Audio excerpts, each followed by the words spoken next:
এবার দুই পদ্মপ্রার্থীকে দেখাবো। একজনের কালকে জল নিয়ে বিক্ষোভ দেখিয়েছিলেন মহিলারা, সুভাষ সরকার। তিনি আজকে তার ওপরে মারধরের অভিযোগ উঠল তৃণমূল পঞ্চায়েত সদস্যকে। আর সজল ঘোষ বরানগরের উপনির্বাচনের প্রার্থী, তিনি আবার আজকে তৃণমূল কাউন্সিলরের সঙ্গে তর্কাতর্কিতে জড়ালেন।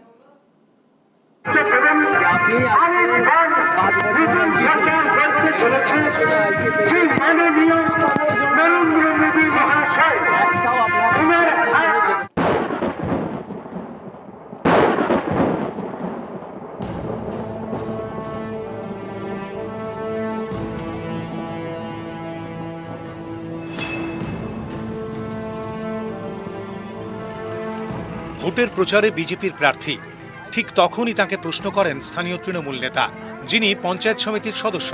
তার প্রশ্ন শুনেই বিজেপি প্রার্থীর মেজাজ খাপ্পা।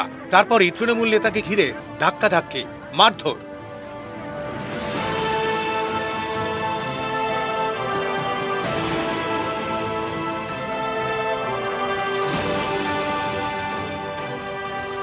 সুভাষ সরকার বাঁকুড়ার বিদায়ী বিজেপি সাংসদ। এবারও তিনি পদ্মের প্রতীকে লড়ছেন, প্রচারও করছেন প্রতিদিন। বুধবার যান বাঁকুড়ার ছাতনার তেঘড়ি গ্রাম পঞ্চায়েত এলাকায়। হুটখোলা গাড়িতে গ্রামে গ্রামে ঘোরেন। জগন্নাথপুর মোড়ে পৌঁছতেই হাওয়া গরম। ছাতনা পঞ্চায়েত সমিতির তৃণমূল সদস্য আবির মণ্ডল এগিয়ে যান বিজেপি প্রার্থীর দিকে, ছুঁড়ে দেন প্রশ্ন।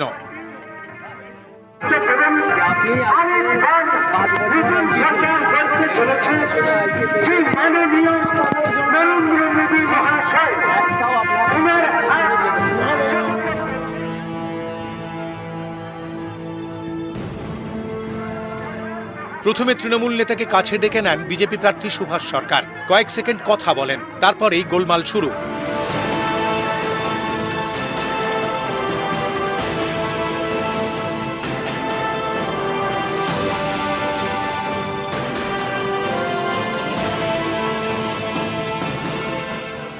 আমি প্রশ্ন করি যে আপনি 5 বছরে এমপি থাকার সময় আপনি আপামর জনসাধারণের জন্য কি করেছিলেন? তখন যিনি এমপি পদে দাঁড়িয়েছেন সুভাষ সরকার, উনি কিন্তু আমার গলা ধাক্কা দেয়। কর্মী বা যারা এই মিছিলে হাঁটছিল তারা প্রত্যেকে নেশাগ্রস্ত অবস্থায় আছে। এখানে যারা কর্মী ছিল বা আমাকে গায়ে হাত দেয়, প্রচন্ড মারপিট করার চেষ্টা করে। আমার সাথে যে আমার পার্সোনাল পিএ আছে তাকেও প্রচন্ড মারপিট করে।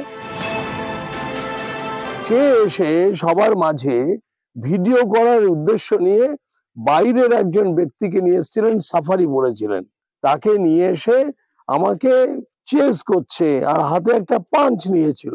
যে হাতে পাঞ্চ নিয়ে থাকবে তো তাকে ফুল দিয়ে কি পুজো করবে? তো মহিলারা তেড়ে গেছে, তাও বাকি কার্যকর্তারা সঙ্গে সঙ্গে তাকে কিন্তু রক্ষা করেছে।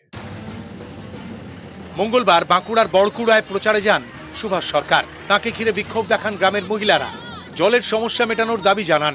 পরের দিন এবার ছাতনায় গোলমাল।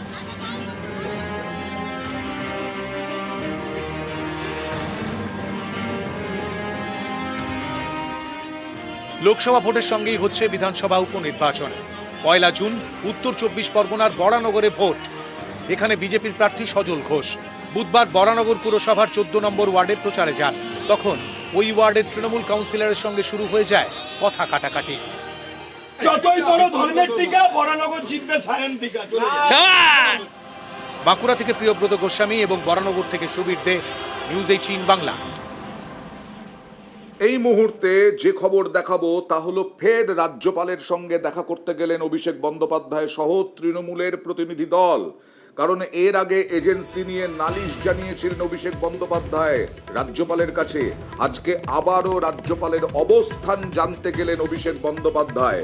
এবং অভিষেক বন্দ্যোপাধ্যায় এইমাত্র ঢুকলেন রাজভবনে ঢুকলেন। সেই ছবি আপনারা দেখতে পাচ্ছেন। বিশেষ করে ভূপতিনগরের পরে তারপরে ওখানে দিল্লিতে যা হয়েছে, দিল্লিতে যে অবস্থান কমিশনের সামনে এবং তা নিয়ে রাজ্যপালের কাছে নালিশ, সব মিলিয়ে আবার দুদিনের মধ্যেই রাজ্যপালের কাছে গেলেন অভিষেক বন্দ্যোপাধ্যায়। আমরা পরবর্তী সময়ে অবশ্যই নজর রাখব।